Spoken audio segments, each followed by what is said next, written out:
J'ai fait un jeu de mots, puisque on le sait tous maintenant, hein, que ce soit les juifs, que ce soit les musulmans, que ce soit les croyants, je parle pas des athées, je parle des hommes qui veulent vraiment suivre leur religion convenablement, de savoir que on tue pas, on fait pas de barbarie, on fait pas de... Je sais que l'Arme Israël, il n'est pas dans ce domaine-là. Et en fait, il faut savoir comme ça que l'Iran, c'est la Perse de l'époque. C'est les mêmes aujourd'hui. Peut-être c'est pas les mêmes, peu importe. Mais ils déclarent haut et fort et devant toutes les nations, nous voulons rayer le nom d'Israël de la carte de ce monde. Ils le disent. Ça, personne ne peut le nier. C'est vrai. Ouais. Personne ne peut nier cela. Ils le disent, mes fourrages. Ils le disent. Très bien. Alors, bien sûr, ils ont des factions qui s'appellent Hamas, ils s'appellent le Djihad, ils s'appellent Hezbollah. Tous ces groupes-là ne sont que des marionnettes devant l'Iran. Je voudrais trouver un symbole dans la paracha de Noah qui nous parle de ça. Comment? Lorsque vous prenez, et je vais vous le faire de suite, c'est une révélation que j'ai eue aujourd'hui, c'est marqué donc, dans cette section, dans le chapitre 6, verset 12. Je suis dedans, hein? Je vous l'ai lu tout à l'heure.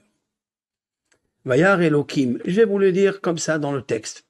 Vayar Elohim, et Dieu a vu l'Éternel, c'est-à-dire la sévérité de la rigueur, sans compassion, sans concession et aucune solution. Et à Haaretz, la terre, veini nishhata, et voici elle a corrompu. Qui ishid kol basar, car a corrompu toute chair, c'est-à-dire même les animaux. Et darko ala Haaretz, c'est-à-dire son mazal. Ils ont gâché leur mazal, leur chance. Ils ont enrayé le cadeau du Dieu qui s'appelle mazal, c'est-à-dire la vie. Après, il continue dans le verset 13. Donc j'ai cité le verset 12. Maintenant, nous sommes dans le verset 13. Il dit Vayomer Elohim le Noah. Et Dieu, il dit à Noah Ketz kol basar balefanai. La fin de toute chair est venue à moi, ça veut dire il n'y a plus de miséricorde. Pourquoi? Kimal Haaretz Hamas. Parce que la terre, elle est remplie de vols, de viols. C'est-à-dire, ils venaient, ils violaient, ils prenaient les choses qui ne leur appartenaient pas, ils les prenaient de force.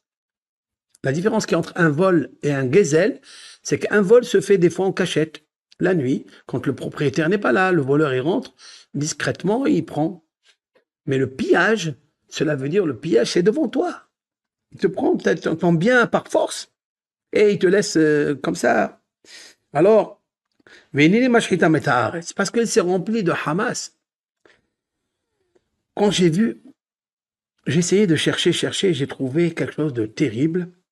Si vous prenez dans le verset 12,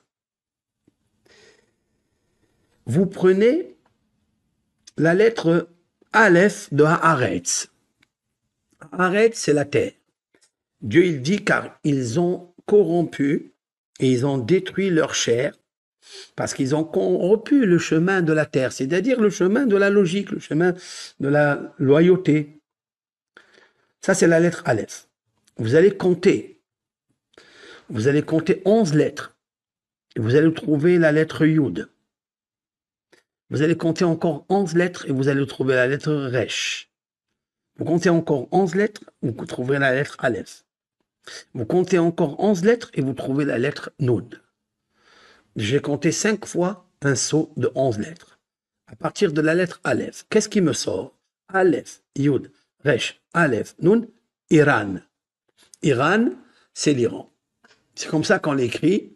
On écrit Aleph, Yud, Resh, Aleph, Noun, Iran. Et qu'est-ce qui est à côté? Kimal Haaretz Hamas. Et la terre s'est remplie de vols et de viols et de carnage. Vous voyez? Dans la section